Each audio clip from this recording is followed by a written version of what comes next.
তোমার সঙ্গে দেখা হলে জিজ্ঞেস করতাম তুমি মানুষকে ভালোবাসো না, অথচ দেশকে ভালোবাসো কেন?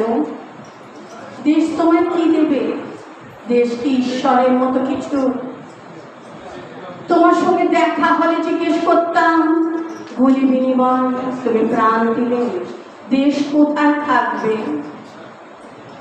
দেশ কি জন্মস্থানের মাটি না কাটা তার সীমানা? যাদের তুমি বাস থেকে নামিয়ে হত্যা করলে তাদের বুঝি দেশ নেই? তোমার সঙ্গে দেখা হলে জিজ্ঞেস করতাম তুমি কি করে জানলে আমি তোমার শত্রু? কোন প্রশ্নের উত্তর না দিয়ে তুমি আমার দিকে রাইফেল তুলবে? এমন ভালোবাসাকে দেশপ্রেমিক হয়?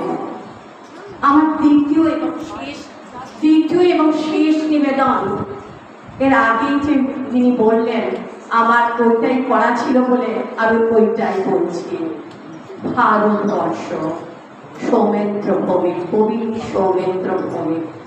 এখানে তিনটে, ওখানে তিনটে, সেখানে তিনটে কেউ, এই তল্লাটে তারা ছাড়া আর মনীষী নেই কেউ।